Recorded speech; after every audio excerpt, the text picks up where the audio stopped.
é castelo forte, mão, defesa e armamento.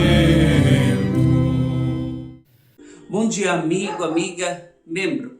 Quero vir e te saudar com a passagem bíblica do livro de Apocalipse, capítulo 22, versículo 6, que nos ensina: Então o anjo me disse: essas palavras são verdadeiras e merecem confiança.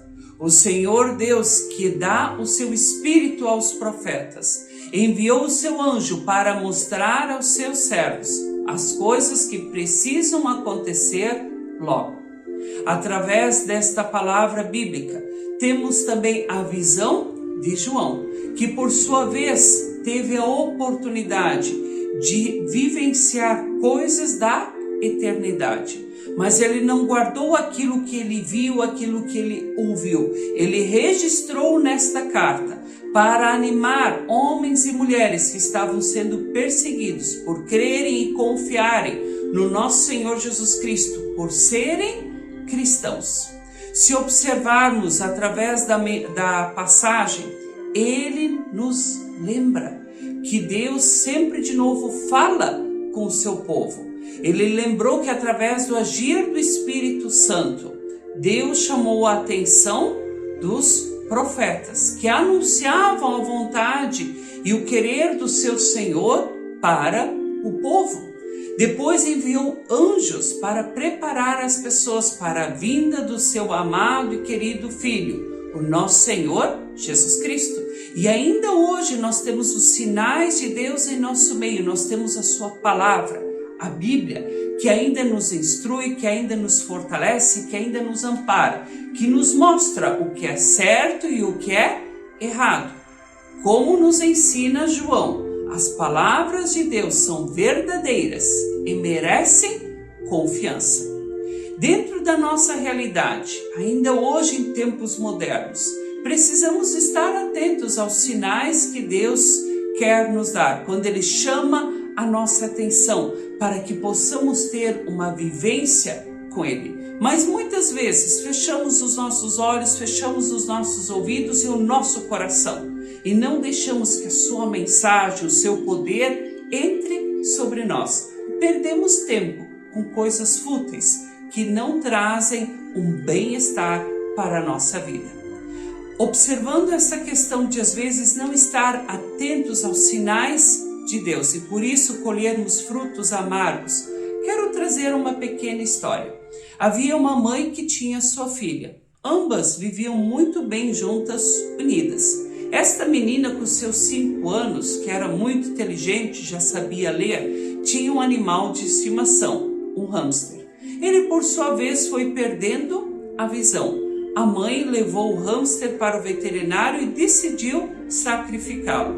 Apesar dos protestos da filha, a mãe simplesmente não lhe ouviu e sacrificou o animalzinho. A menina ficou entristecida, com o coração quebrantado.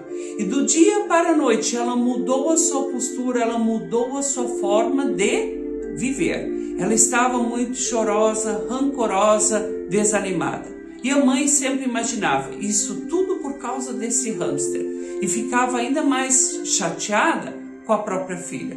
Para tentar amenizar a situação, chamou a sua pequenina para que ambas juntas fizessem um bolo. Ela pediu que ela colocasse dentro da bacia o leite e o trigo. E para sua surpresa, ela derramou tudo ao lado. A mãe, furiosa, pediu para que a filha saísse da cozinha. E mais uma vez pensou: ela está testando a minha paciência. Ela percebeu que também na escola as notas haviam abaixado. Furiosa, brigou com a sua filha. E ela, calada, não falava nada. Para amenizar a situação, ela resolveu dar uma bicicleta de presente. Mas a filha não se interessou, não andou com aquele pequeno veículo. E para piorar a situação, volta e meia a menina andava dentro de casa, esbarrava nas coisas, quebrava vasos, quebrava coisas que eram importantes para a mãe. Até que um dia a mãe observou que a filha estava lendo um livro como de habitual costume, e ela aproximou o livro muito dos seus olhos. A partir daquele momento, ela percebeu que a filha estava perdendo a visão.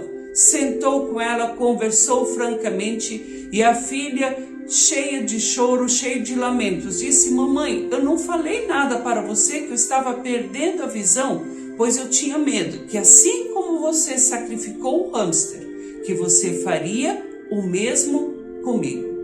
A mãe, entristecida, lamentou que ela não percebeu os sinais que sua filha estava apresentando. Depois que ela acordou para a situação, pôde viver muito melhor ao lado dela.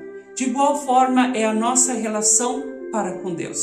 Deus nos dá sinais quando nós trilhamos caminhos que nos afastam dele. Ele chama a nossa atenção, seja pela Bíblia, seja pela mensagem, seja pelo anúncio que uma outra pessoa faz para nós.